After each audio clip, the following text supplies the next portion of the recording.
What's going on, my broskiis? My name is Toadskii, back again, here to bring you guys yet another One Piece Treasure Cruise video, and today we're going to be talking about the global first event, the co-op local sea monster event. And as I said, this is a global first event. This has never arrived on JP before, so we actually had no idea what this event was going to entail heading into it. But now that it's been out for a few hours now, we've kind of understood the mechanics, and we've developed a few teams that will be able to beat it. So in this video, we'll be talking about that. The actual notice also will give you some information as to which characters are boosted for the event. There are a list of characters that are boosted, which will give you more points, because this is also a competitive and also a community ranking event. So the new batches are obviously boosted: the Redhead Pirates, the Arlong Pirates, and as well as Higuma, which is also available in the Sugo Fest and was a previous Treasure Map Rare Recruit character. The new Krieg and Kuro are available as well, and they are also boosted for this event. And then the last list of boosted units are all going to be basically the 5+ Straw Hat units. The story mode Straw Hats, after they're fully maxed out at 5+, are all boosted in this event by 1.3, which is very nice to have.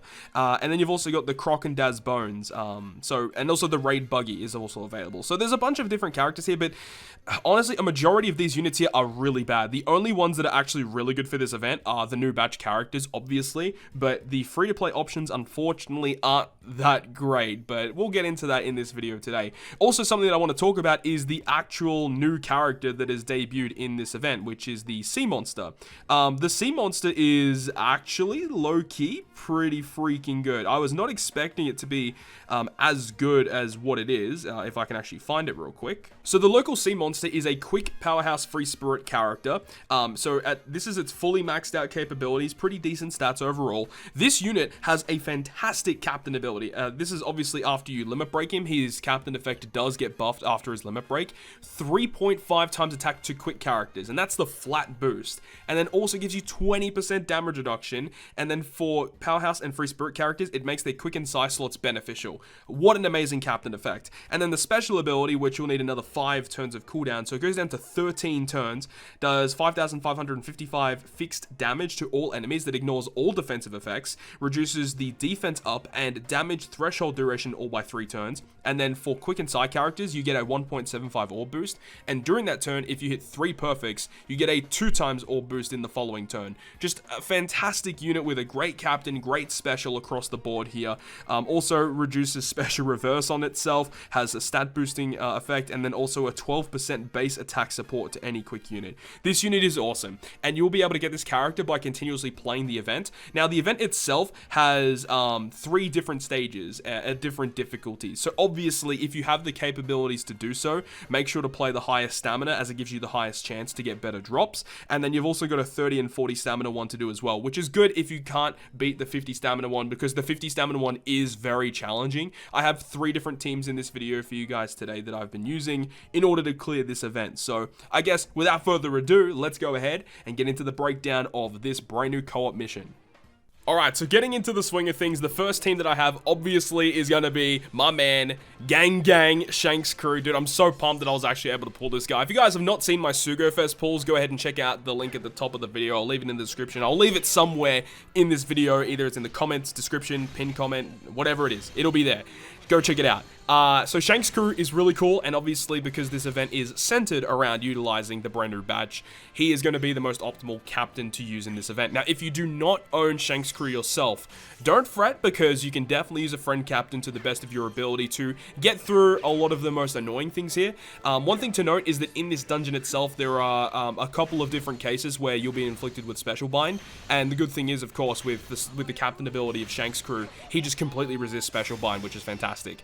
Another thing that is going to be prevalent in this dungeon is going to be paralysis and also despair. So if you have yourself, such as Stampede Luffy, for example, if you've got him, I do have a Stampede Luffy video or clip in this video here today, and yeah, Stampede Luffy is going to be one of the best captains for this if you don't have Shanks Crew, because the passive ability to not only resist paralysis and despair with Stampede Luffy, but also reduce the special bind with the Shanks Crew captain, you literally can get through like nearly all the debuffs you have to get rid of just with having your captain set as Stampede Luffy and also Shanks Crew. So that's something really cool to note. As for the other units here, we do also have the Kuro and Django because they are exceptional by removing the block orbs that get inflicted on stage 4. And then we have the 5+ Brook, which is a really good unit. We can use him to lock our orbs that we get on this stage, as well as delay the enemy, which will provide us the conditional boost that Kuro provide, right? So it all works quite well. And of course, we can use a Shanks Crew special there. And on the last stage, something that you have to note is that you'll inflicted with paralysis, special bind, and the enemy does have 4 turns of increased defense. So you need someone to remove the blue shield buff. You do not need to bring someone that reduces defense because he has a full immunity buff. So you cannot bring like just a regular defense reducer. You literally have to remove the buff off of the enemy. So this is the example of the Shanks Crew team for this particular event, and then we'll go into some other teams after this clip's concluded.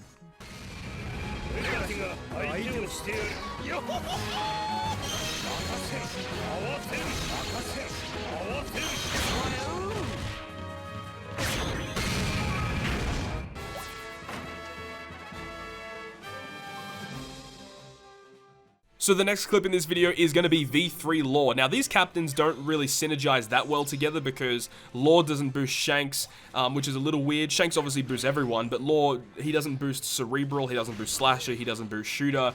He basically doesn't really work well with Shanks at all. But the really cool thing here is that I wanted to use Law, and Law is such a really cool captain, and I really just wanted some sort of excuse to use this guy.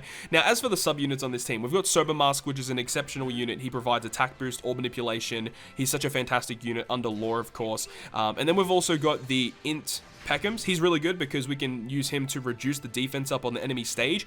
And another thing as well I really forgot to mention in the first clip is that Blind. We will be inflicted with Remove SFX on stage 3 or stage 4. And the really annoying thing about that is if you don't get rid of it, it is going to be quite annoying for you to deal with the rest of the stages. So having someone to reduce that with a Sailor effect is going to be really good, which is why I would suggest if you have this Int Peckhams to probably use him, or the Django unit, the Django and Kuro from the Sugo Fest. He also reduces the remove SFX with his Sailor effect. Then we've also got 5+ Robin. She's a boosted unit, so previously we had 5+ Brook on the team. This time we've got Robin, so she's a really good unit, you know, allowing you to get a little bit more extra points. And then we've also got Rayleigh, who's a really good unit we can use on multiple different stages because of his amazing Sailor effect. Every time another special is launched, he reduces his own special cooldown by 2 turns. So we can literally use Sober Mask and Rayleigh in both of the stages. It's such a cool effect with their Sailor effects to continuously rewind their cooldowns. And then of course Shanks Crew Captain, being such an amazing unit and having a really powerful special of a 3.5 chain lock over multiple different rooms. So obviously for Law, when you use his special, it's not going to work if you've used the Shanks Crew special prior to, but it's really nice to have just the 3.5 chain because it allows you to do a lot of damage. And also another thing as to why Shanks is the best captain for this particular event is on the final boss stage, the sea monster does have resilience, so having Shanks Crew as a friend captain is really good because when they're in the dual form, when you hit a certain amount of perfects, you do end of turn damage, which is going to be enough to get through the resilience buff of the enemy. So that's why Shanks Crew is probably the best unit to use in this entire event.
So the final team is going to be, of course, as I mentioned a little earlier in the video, is going to be Stampede, Luffy, and also Shanks Crew.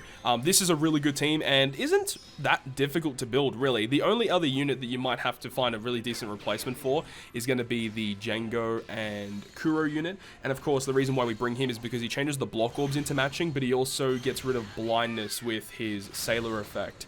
So that's the main reason as to why we're bringing these particular units. The other units that surround that are all pretty self-explanatory. We're using the Brook to lock the orbs and also provide the conditional boost. That combination of 5+ Brook and the Django Kuro unit is just really good. So if you have those two units, makes your life a whole lot easier for stage 4. And then you've also got the Stampede Sabo for color affinity on the final boss stage, and then we've also got the Otama unit, which provides the ability to remove the enemy's defense buff. And then of course, as I mentioned, having the Shanks crew and Stampede Luffy remove all the paralysis, all the despair, all the special bind that would be inflicted, and then the Stampede Luffy special on the final stage with everything else activated is going to be enough damage to take down the sea monster. But I'll leave you guys with that. Thank you so much for watching the video today, and hopefully you guys enjoyed it. And if you guys did enjoy it, make sure you go ahead and leave a like. And if you want to stay up to date with all the content I post, including more One Piece Treasure Cruise content, make sure to hit the subscribe button down below. But on that, guys, I will see you guys within the next video.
Awaseる